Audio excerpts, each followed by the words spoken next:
welcome to another episode of Going All In, Get the Edge You Need to Succeed. I am Dr. Aaron McKinley, and today we have another awesome spotlight session with Aaron Schwartz from the University of Kentucky Dietetic Internship based in Lexington, Kentucky. Welcome, Aaron. Thank you for having me. This is wonderful. Yeah, this is going to be great today. Yeah. Director to director episode. So before we begin with a presentation about your program, tell us a little bit about you, where you did your undergrad and grad work, where you did your internship, and how you landed at Kentucky. Yeah. Well, again, thanks for having me. My name's Aaron Schwartz, and I am from Kentucky, and I got my undergrad at the University of Kentucky in dietetics. It took me a couple years to figure out that I wanted to be a dietitian, but I finally landed there and got a degree and did my internship up north in Cincinnati, a little north, Cincinnati, Ohio, at the Christ Hospital, which was a very clinically focused dietetic internship, and was fortunate enough to land a job there after I finished the internship. So I worked as a clinical dietitian. I was the intern, and then I became a clinical dietitian and preceptor. And so I did that for about almost 3 years and fell in love with precepting, more so than the clinical. And so I have a mentor who I reached out to at that time and said, hey, I'm really, really liking this teaching gig. What do you think about, me going into a career and pursuing a career in education? And she's like, she was at UK. She's like, come back down and get a master's degree. And so I did. I came back to Lexington, got a master's degree in dietetics administration, and got a couple teaching opportunities. And another position opened up for me, and I applied for it, got it, and became a dietetic educator at the University of Kentucky. And so teaching, before going into dietetics, I worked in food service. So I have a pretty vast work experience in the food service industry. And so with that and clinical, I became the teaching medical nutrition therapy and some of the food service classes, which was a big need at the University of Kentucky. So I kind of fit right there pretty well. And so a couple of years go by, and I decided to pursue an MBA at UK. And so I got my MBA. It was a 3-year program. And I'm just collecting master's degrees. So I got an MBA and an MS in dietetic administration, and I've really been enjoying what I'm doing. I became the dietetic internship director when I accepted my position here at UK. So I've been doing that since 2014. And, I've been really enjoying that. Seeing the growth that takes place in the 7 months of my internship is a pretty cool thing. And so, that's a very quick introduction of me, but, I'm really looking forward to talking about the program. Yeah, great. So we have your presentation ready to go. So tell us all about your program. Sure. All right. So for anyone that's listening that has paid any attention to any dietetic internships in the state of Kentucky, there are 4. 2 of them are associated with the University of Kentucky. And so we have the University of Kentucky Dietetic Internship, the school, and the University of Kentucky Dietetic Internship, the hospital. And though that's quite confusing, and I understand, here to clarify that we are the school and not the hospital. The director at the UK hospital dietetic internship, and I get several applications that are meant for the other person. So if you're interested in applying to a Kentucky one, just make sure you understand that this program is associated with the school and not the hospital. 2 very different internships. All right, so a quick overview of the internship. We do participate in the spring match. Ours is a shorter program, so it's 7 months in length, and it runs from January to August, which is quite unique for most programs that participate in the spring match. And so we do that because we also have a coordinated program at the University of Kentucky, and so we kind of follow that. We have to follow that schedule. And so you would apply in February, get matched in April, and you'd have some time until the following January to start, which can be a really good thing for some students if you want to save up some money, get some more experience, work on a few things that you feel that you're weak on, so that you start the internship ready to go. The positive is that we do have, it is a shorter program. And so we are finishing, at a similar time as a lot of the other programs that are participating in that spring match. And so the turnaround time is there. It's just a shorter program. We accept a total of 8 interns each year. And I gave you this chart here just to kind of illustrate some of the competition that you might be up against. There's the last 5 years. And you can see it's definitely trending downward. We had 28 in 2020. 2016 was kind of an anomaly, but the trend certainly is there. And I would suspect that it's going to be around that 28 number, or if not a little bit less. So that gives you an idea of the competition. All right, so what are the rotations? We have 3 rotations, a food service systems management, which is 10 weeks in length. And we have a 10-week medical nutrition therapy rotation, and we have a 7-week community rotation. So 27 weeks of rotations, 3 weeks of, you got an orientation, graduation week, and a week in the middle where you're on campus. The great thing about our dietetic internship is that when you're accepted and matched, you fill out what we call an interest inventory. So you tell me what kind of experience you have, what are your career goals, what are your professional goals, what type of people do you like to work with? We ask about, are you introverted, extroverted? What type of boss do you tend to work with, work good with? And, if you've ever been in the state of Kentucky, we ask you about what part of Kentucky you'd like to work in. Kentucky, is quite a diverse state. You have very unique demographics all over the state. And so we take that information and we tailor the internship specific to your needs and your interests, prioritizing your career goals over anything else. And so what that allows us to do is when you graduate from our internship, you have unique experiences that are tailored to you, so that as you go into your the job application process and the job search process, hopefully gives you a competitive advantage because you got direct experience in the area that you're wanting to apply to. And we've seen the fruits of that over the last several years, which has been really exciting that interns are getting jobs in areas that they want, we're kind of right off the bat. So our food service rotations could look like, we have hospitals, anywhere from small, medium, large. We have school systems, long-term care. We have university school systems, very diverse, right? Again, do you want to work with adults versus kids? Do you want to work in a university type setting or a hospital versus a long-term care? Do you want to see what the school system is all about? Medical nutrition therapy, we again have all sorts of hospitals that are available. Clinics and long-term care. In community, we have extension, health departments, outpatient settings. We have sports nutrition. So we work with University of Kentucky sports dietitian, which is Monica Fowler, as well as the University of Louisville sports dietitian. So we have several sports nutrition rotations that I know is a very popular item right now. And so to offer a 7-week experience very tailored to that is pretty exciting, and we're very proud of that.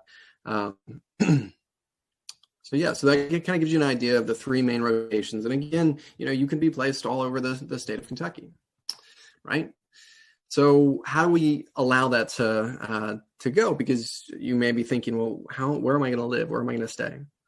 The University of Kentucky has a benefit called AHEC, which is Area Health Education Center. And what that does is connects with residents all over the state of Kentucky that are willing to open up their homes to students. So not just dietetic students, but pre-PA students, PT, OT, and medical students, pharmacy students, all over the state of Kentucky. And so not only are we going to find the housing for you, but as of right now, we're paying for the housing. So it helps with financial costs. Now, we are all going through a pandemic, and I know at the start of next year, there's going to be some budget talks. I just feel like I need to be transparent. So I'm encouraged. I believe the financial benefit is still going to be there. But there has been some talks of that either going away completely or being reduced. So AHEC will still find housing, but there may be a financial cost to that living expense. that's as much as I know, but I wanted to be transparent as I talk to potential applicants. So you could go anywhere. I think that's a really important thing to understand. We are all about getting you outside of your comfort zone. And a lot of times those who are coming in from outside of the University of Kentucky, this is a really good thing because we find and pay for housing. And coming to Kentucky is already out of your comfort zone. For UK students, it's a little different story. They want to stay here in Lexington, but we certainly want to get them out in the comfort zone because nothing ever grows in comfort, right? We want to get you stretched out a little bit. If you've ever been to Kentucky, it's an absolute beautiful state, filled with horse farms, and if you like horses, if you like white fences, you'll love Kentucky. Rolling hills. A lot of cool things in Kentucky to do, and two really cool cities with Lexington and Louisville. Big cities, I say. There's more other cool cities as well. All right, so common question that I get is what are we looking for out of an application? So I have listed here in the top left, personal statement. So personal statement, we don't do interviews, and so we use that personal statement. It's weighted quite heavily. That is your interview. We're looking for, are you well versed in what this internship is? Do you understand what you're applying to? Are you a good match for us? But also are we a good match for you? It's a two-way street, and we want to make sure that it's a good fit for both of us. Work and volunteer experience is weighed very heavily as well, and we combine both work and volunteer. I think dietetics is a very broad field, and just about any work experience can in some way, shape, or form be tied to dietetics. And so I encourage you in your application to at least my program, tell me if you were a lifeguard at the age of 15, because I want to know. That tells me a lot about who you are, what your work ethic is. I talk to students who, neglected to put that they were a nanny at the age of, 14 through 17. And it's like, well, it may not be directly related to dietetics, but there's a lot of transferable skills. And I want to know. That tells me, like I said, a lot about who it is that you are. So include those things. GPA is next, and certainly weighted very heavily. To give you an idea, last year, the average DPD GPA was about a 3.6. The average science GPA was just above a 3.1. And the overall GPA was somewhere in between there. GPA, again, I value the personal statement of work a bit above GPA, but it's still certainly important. And then you got your letters of recommendation. I certainly want to hear from some professors, but I'd also really want a letter from a job. Someone who is a good representative of your work and your work ethic, along with some professors as well. I believe professional involvement is very important. And so I'd love to know what your professional involvement is at this point. Are you a part of a student organization? Are you part of the state academy branch? And are you a member of the Academy of Nutrition and Dietetics? And then if you have any graduate work or graduate degrees, I want to know that as well. All right, so what are some other qualities? We're looking for those that are self-directed. So this dietetic internship is not technically a distance internship, but you can imagine if you're placed all over this, you could be placed all over the state of Kentucky. You're kind of on your own for, about the 7 weeks or a 10-week rotation, in the sense of proximity, you're on your own. We're certainly there to support you, and you could be placed with other interns as well. But are you independent? Can you self-directed, self-motivated? Can you be flexible, right? My goodness, I think we're all learning a lesson in flexibility as we go through COVID-19. But, we're looking for those who excel in these areas. Do you have any leadership? Have you demonstrated leadership? Leadership is certainly a core part of our dietetic internship. We're wanting to graduate leaders from our program. And I say again, work both independently and as a member of a high functioning team. So why would you choose the University of Kentucky Dietetic Internship? I think there's several advantages to our program. Number one, it's generalized. So if you're not 100% sure that you know what you want to do, then I think a generalized program could be for you. It gets you a very generalized exposure to the field of dietetics. Yet it is kind of tailored to your level of interest. I imagine, though you may not know exactly what you want to do, you probably have some interests. It gives you independence. Certainly can give you some independence within our internship. You can be placed, like I said, all over the state of Kentucky.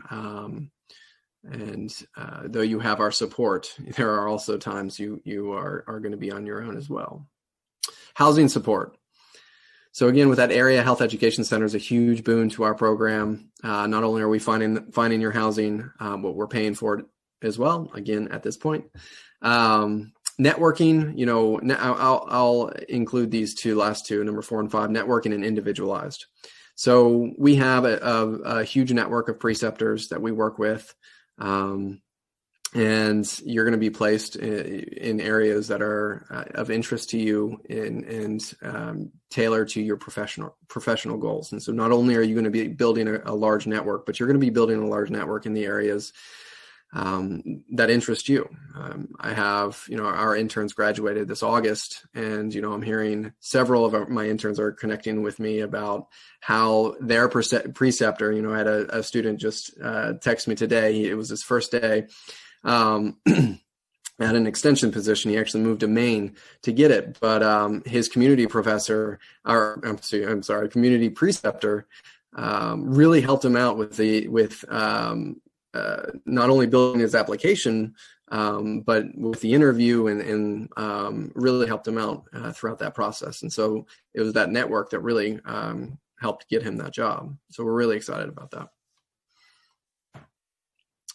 Okay, so that's a real quick overview of my internship program. If you have questions or if I've piqued your interest in any way, shape, or form, certainly reach out to me.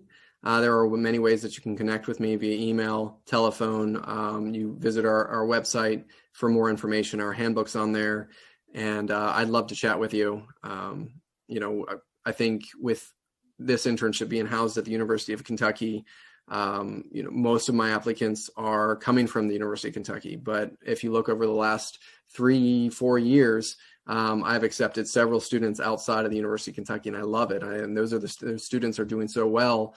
That diversity I value very heavily. And so I think sometimes students get discouraged and don't want to apply to a program simply because they feel disadvantaged to students within the University of Kentucky, and that's certainly not the case. We do value diversity, and we have had incredible success with it. So love to see your application. Reach out to me if you have questions. We love our SEC family, so I do encourage students from other SEC schools to apply to Kansas. So before I jump into the normal questions I ask the directors, I'm going to throw in some extra ones about the program itself. So you talked about, I love that the housing aspect. I have not heard that from another program yet. I think that's really awesome. But how about the DI itself? What's kind of like the base cost for that? Yeah. So because it's the University of Kentucky, you're a student, so you'd apply to the University of Kentucky, and you are considered a non-degree seeking undergraduate student. And so you would be paying for tuition of the spring semester, and then 3 credits in the summer. So the way we were told we needed to make it work is that you have to be enrolled in credits during this program, though the credits don't go to a graduate program, or they're not credits that are of value to anything. But that's how tuition is determined. And so in state, you're looking at between $7,000 and $8,000 in total. Out of state, about 15 to 16-ish for the 7 months. Yeah. All right. That answered my other question. The saving grace that has been is that housing. We've been able to that's like $400 to $800 a month. So. Yeah, that's huge. And you answered my other question because I was wondering how the credit works. So you're technically an undergrad student, so you wouldn't get any grad credit towards any UK grad degree. We actually were associated with the graduate program, but the graduate credits didn't go towards a master's degree. And so I was like, why are we making these students pay graduate tuition if these credits aren't going for anything? So. Oh, okay. All right. So when a student or when an intern's coming in and they're doing that interest inventory, Yeah. is that their opportunity to let you know that they're really interested in something very specific and that you will hopefully place them somewhere that will give them that specialized experience? And they say, like, if it was me, I'd be like, I'm not interested in sports whatsoever. Please maybe put me more in this other area of community. Do you try to do that for the students so they get specialized experience, like if they're looking to go after like pediatrics or some other area of specialization in the future? Yeah, and over the since I have taken over this internship, I've worked tirelessly to build its network of preceptors, and we have well over 60, probably in the 70s, number of preceptors that we work with each year to allow us to network like that. Though I never guarantee anything. But if you, for an example, can tell me that I definitely don't want to be in sports, I can promise you will not be placed as a sports in a sports area. But so it's a packet that you fill out. It's very guided, and that's in April, May. You meet with me individually, one-on-one, when we talk about it. I give you a list of all of our sites that we have available with a description of what they are. You can indicate very specifically, or you can be very broad. Some students are, I'm going to let you decide. And these are some areas that I really think are kind of cool, and I trust you. And that seems to work out okay as well. But, I always have to preface everything. There's no guarantee. There is certainly no guarantee, this coming year, we've learned that we've lost a lot of school systems because preceptors don't want to take that risk right now with how crazy schools are here in Lexington with the pandemic. So that actually kind of leads into my next question of when COVID kind of hit right at the start of your last intern class. So what are some of the things you kind of had to do on the fly? And then what are the things that you're still kind of doing to combat any issues with COVID and preceptor availability? Yeah, it was kind of crazy. So middle of March, we made the decision as a department. The university hadn't told us to, but we made the decision as a department to pull all of our interns and send them home. And we were able to build a virtual internship experience using several resources, several different experiences, just to kind of damage control the hours, because a 7-month internship, we don't have a whole lot of room for error for the number of hours that Ascend requires to be able to sit for the RD exam. And so we were able to pretty quickly build out some programs, and we got some really unique experiences for them to do. We actually have a publication in a journal to kind of outline everything that we were able to do. And they were doing this virtual experience for 6 weeks. 6 weeks, and then we kind of had to go through the drawing board to when we got the approval in June. We got the approval before that, but to start in middle of June, and we had to make brand new placements with preceptors that were willing to accept. And we found, because I accept 8, we also have a coordinated program that accepts between 12 and 14. And so we had 20 interns at that time, and so we had 20 placements to make, and they finished their internship all in from June to August at that one site. Most of those needed clinical experiences because only a few had their clinical rotation. And so that was mostly in a hospital setting. All right. What are we doing? So sorry. What do you think you're going to have to do in the spring? Yeah. So the university has come out with several different things that the student has to, we sign and we provide our PPE and work with preceptors that are, obviously willing and able to accept. And we're just ready to be flexible. We're ready to be flexible. We have a plan B of preceptors that are standing by. And we have a nice virtual platform built and ready to go if we need to use that. Our hope is that we don't, but you just never know at this point. I think I saw the article you're talking about. Yeah. It just came out, right? Yep. Yeah. I'll have to go back and read that, but congratulations on that. Thank you. Loving innovative ways to to get this done in crazy times. So in addition to the obvious, what the interns do in their rotations, what are some extras that you provide? So do you provide an exam review for them? Yeah, so we do provide, so in January you get an orientation. A lot of times that involves like team building and tours, and it's a fun week we enjoy, but certainly gets you oriented to the program as well. And then in May, you come back to campus, and we have a week of presentations, case studies, research presentations. And then in August, we have more presentations and an RD exam review, certainly. And, in the past, we've gone to several different tours. We had Kentucky, a brewery tour. We had, different things each year that we get them to do. And the RD exam is subsidized pretty heavily by our department, but there is a cost still. It's about $150 for the RD exam review, and they get the review, the binder, flashcards, and yeah.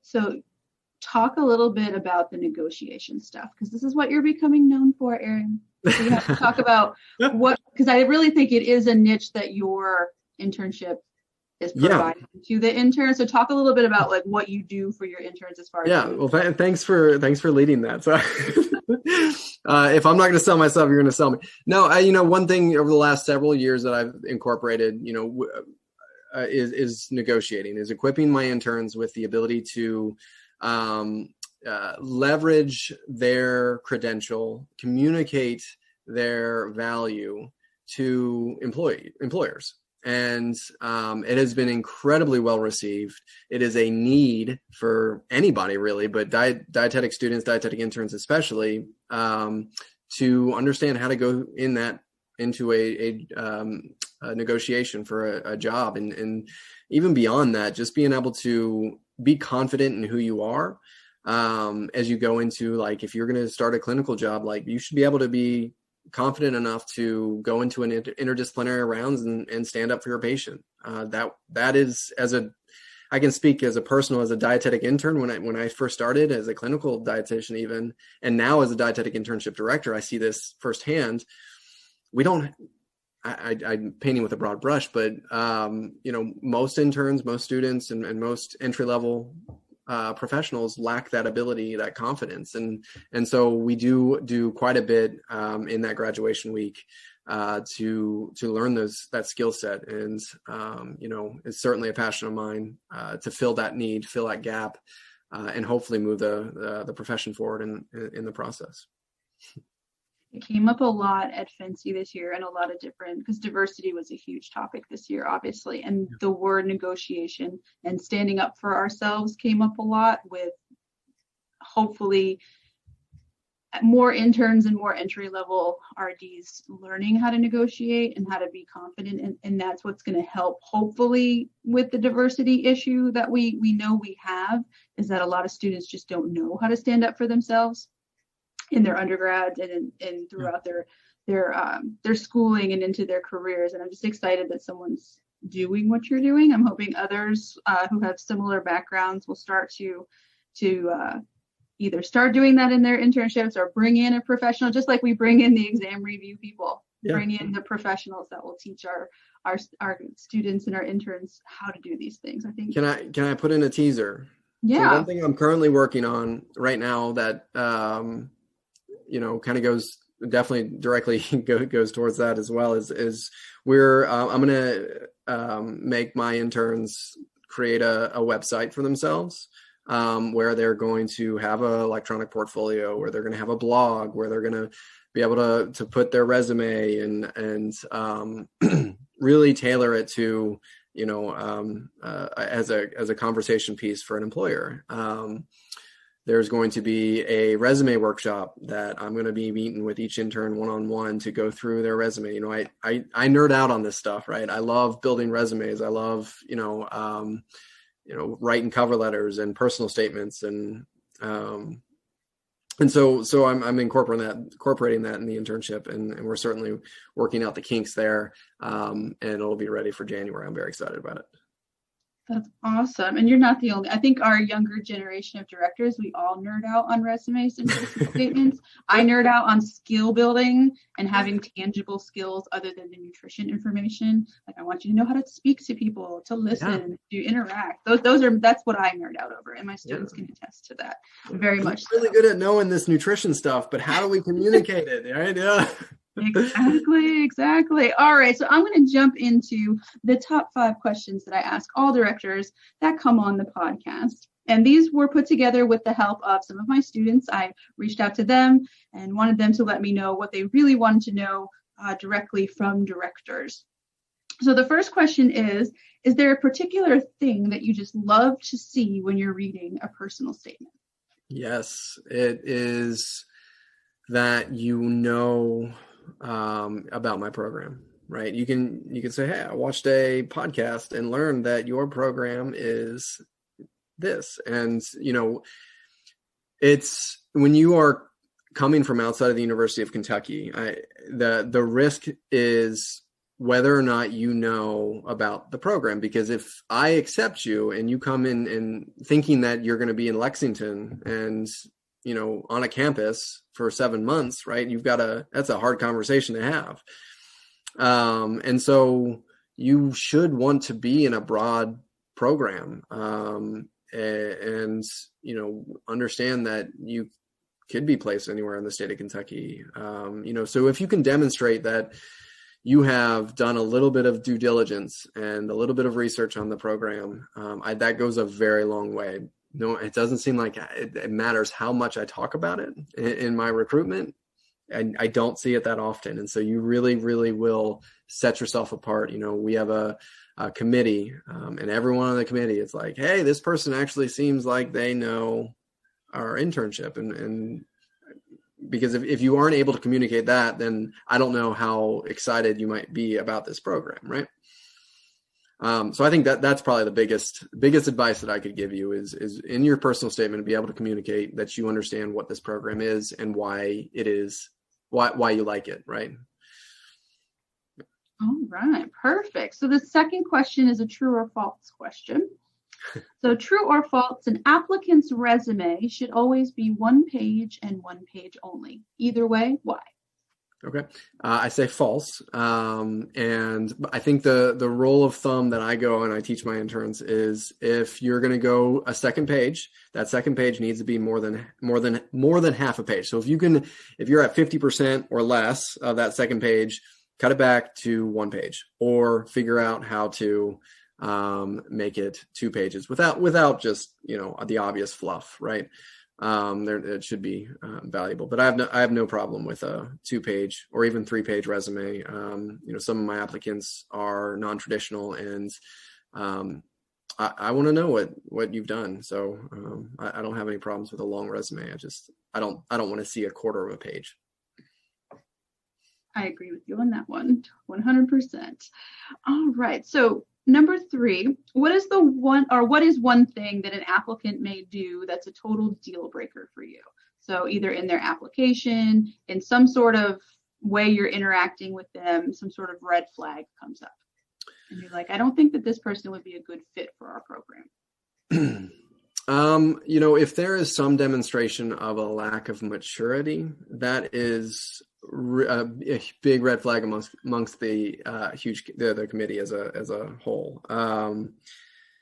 I think that's why work experience is weighted as heavily as it is, because I have learned that the greater work experience that someone has, the more mature that person tends to be.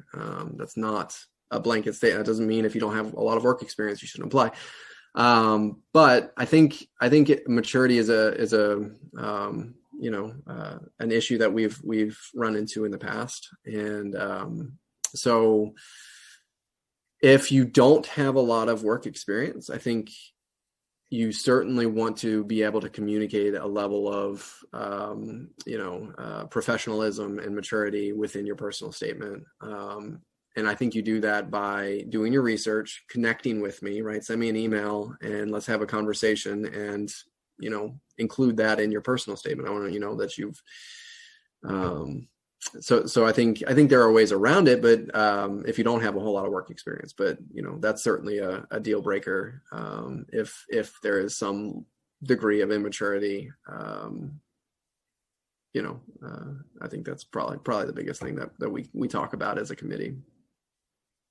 All right. So easier to tell for my own students than it is someone I don't know. It's true. I sat on a committee like that at Alabama, and I knew my students exactly. And sometimes they would be like, well, you can't kind of judge them too much. And it's like, no, if I see them every day, I know exactly how mature they are. Yeah. So yeah. So it's not, I don't look at it like, I guess technically it's judgment, but it's about being setting you up for success. And if I don't think you're going to be successful in the program, then I don't want to waste your time. I don't want to waste our time. And it's not, it sounds a lot worse than I think it actually is. I think, we want to make sure that you're successful. And if we don't think you're going to be successful in the program, that's, we call that just genuine honesty here at LSU. Here you go. All right. So what is one area of the program that you're actively working on trying to make even better for the interns? It's a great question. I think the one thing that has been a consistent theme of mine and a goal is just being able to set our students up for success after the internship. We are very forward thinking within our internship. We want to place you in areas that, even though today it may not seem like it makes a whole lot of sense, but we're thinking about, okay, what happens after the internship? And can you leverage those experiences to help you as you start applying to jobs or even in that first job? And so, broadening our network of preceptors, I'm always reaching out to dietitians and just having alums of our, each year we get eight interns going or graduates going out to the professional world that get jobs and want to be preceptors. And so, I think that's the big thing and making sure that our interns graduate with a high level of esteem and are equipped with the tools to communicate their value. I think, selfishly, I'm using my goals for the dietetic profession to build into the students so that they can, move our profession forward for me. That's quite all right. That's quite all right. All right. So this last question is actually a two-parter. Okay. So the first part is, what would be the 3 best adjectives or descriptors to describe your program? Okay. So individualized, broad,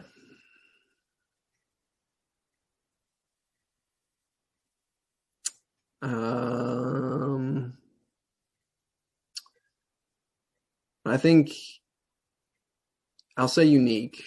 I know it's kind of like individualized, but yeah, I think our program is unique in several ways, and we tailor that program to your interests and needs and goals. So yeah, I'm going to go with those 3. All right. So last part's very similar. 3 adjectives or descriptors to describe your ideal applicant. Yeah. Okay. So informed, I'll say informed, motivated, and excited, enthusiastic. All right. Perfect.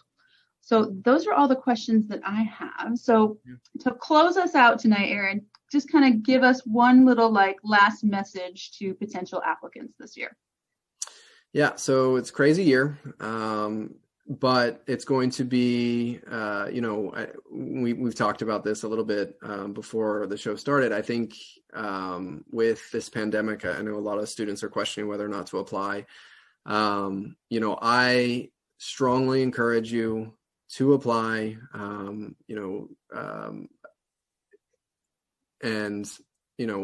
we are set. This program at the University of Kentucky, we're set and ready to move forward, and we have a phenomenal group of preceptors that are excited to invest into you. if you are at all interested in a broad-based program, a program that is going to invest in you, tailor to your career goals, and are okay with being out of your comfort zone and being independent. And, I think this program could be good for you. And I'd love to see your application. Connect with me. We have until February. Connect with me, send me an email, set up a one-on-one. Even if you want to come to Lexington, that's fine. I'd be happy to meet with you.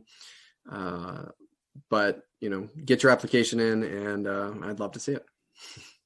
All right, perfect. And next time I'm in Kentucky, I'll just have to stop by. Yeah, please.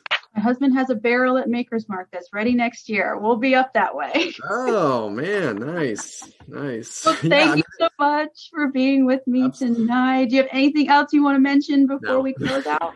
No, I was going to say, if you like basketball, bourbon, or horses, Kentucky is your place to go. I feel like we should have started with that. All right. So for those at home, if you want more information on the program at the University of Kentucky and to get in touch with Aaron, I've included the link to their program in the description below this video. And as always, don't forget to like this video and subscribe to my page so you never miss an episode with a director of a program that you might be interested in applying to this year, next year, or anytime in the future. And we'll see you next time. Thank you very much.